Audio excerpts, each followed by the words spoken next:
മുൻപും ഭൂസംരക്ഷണ സമിതിയുടെ നേതൃത്വത്തിലുള്ള ഈ നിരാഹാര സമരം ആരംഭിച്ചിട്ട് ഇന്ന് 150-ാം ദിവസമാണ്. ഈ 150-ാം ദിവസത്തിൽ ഇവിടെ നിൽക്കുമ്പോൾ സത്യത്തിൽ അല്പം വേദനയുണ്ട്.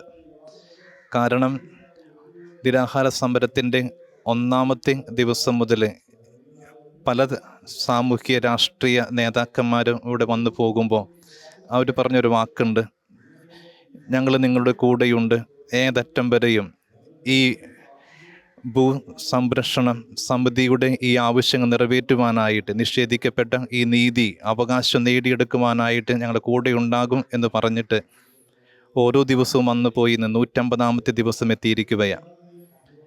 10 മിനിറ്റ് കൊണ്ട് പോലും പരിഹരിക്കപ്പെടാവുന്ന പ്രശ്നങ്ങളെ ഉള്ളൂ എന്ന് പറഞ്ഞിട്ടും ഇന്ന് 150 ദിവസങ്ങൾ, അതായത് 5 മാസങ്ങൾ പിന്നിടുകയാണ്.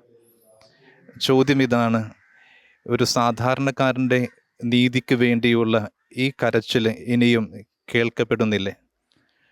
ഇനിയും ഈ പൗരന്മാരുടെ അവകാശങ്ങൾ സംരക്ഷിക്കേണ്ട, നീതി നടത്തിക്കൊടുക്കേണ്ട അധികാരികളുടെ കണ്ണുകൾ ഇനിയും തുറന്നില്ലേ? അവരുടെ കാതുകൾ ഇനിയും തുറക്കപ്പെട്ടിട്ടില്ലേ എന്നുള്ളൊരു ചോദ്യമാണ് ഈ 150-ാമത്തെ ഈ നിരാഹാര സമര ദിനത്തിൽ ചോദിക്കാനുള്ളത്. ഇന്ന് സമരം നേതൃത്വം നൽകുന്നത് 150ഓളം വയോജനങ്ങളാണ്. 60 വയസ്സ് പിന്നിട്ടിട്ടുള്ളവരാണ്.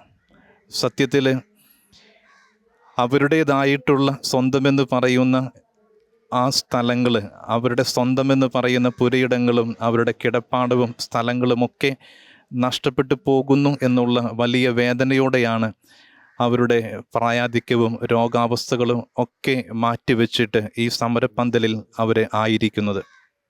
ഒരു ആയുസ്സിൻ്റെ അധ്വാനമാണിത്. ഈ കടപ്പുറം ഏരിയയിൽ നമുക്കറിയാം, അവർ മത്സ്യബന്ധനത്തിലാണ് ഏർപ്പെട്ടിരിക്കുന്നത്. ഈ കടലിനോട് മല്ലിട്ട് ഒരു ആയുസ് മുഴുവനും അവരുടെ അധ്വാനം കൊണ്ട് നേടിയെടുത്ത തങ്ങളുടെ കിടപ്പാടത്തിന് വേണ്ടിയിട്ടാണ് ഈ ഒരു പ്രായത്തിലും ഈ തങ്ങളുടെ രോഗാവസ്ഥകളിലും ഇവർ ഈ സമരപ്പന്തലിൽ എത്തിയിരിക്കുന്നത്. നീണ്ടുപോകുന്ന നീതി നിഷേധിക്കപ്പെടുന്ന നീതിയാണ്. തീർച്ചയായിട്ടും ഈ നീതി നേടിയെടുക്കും വരെ ഈ ജനത്തോടു കൂടെ ഉണ്ട് എന്നുള്ള വലിയ ഒരു ഐക്യദാർഢ്യമാണ് കോട്ടപ്പുറം രൂപത നൽകുന്നത്. അഭിമന്യ പിതാവിൻ്റെ പേരിലുള്ള ഈ സമരത്തിൻ്റെ ഐക്യദാർഢ്യം ഇവിടെ പ്രകടിപ്പിക്കുകയാണ്. ഈ സമരം വിജയിക്കും. കാരണം ഇത് സത്യത്തിന് വേണ്ടിയുള്ള സമരമാണ്, നീതിക്ക് വേണ്ടിയുള്ള സമരമാണ്, ഇത് അടിസ്ഥാന അവകാശത്തിന് വേണ്ടിയുള്ള സമരമാണ്. ഈ സമരത്തിൽ വിജയം കണ്ടെത്തും വരെ മുന്നോട്ട് പോകും എന്നുള്ള വലിയൊരു പ്രത്യാശ ഉണ്ട്. ആ പ്രത്യാശയിലാണ് ഞങ്ങൾ ഈ മുന്നോട്ട് പോകുന്നത്.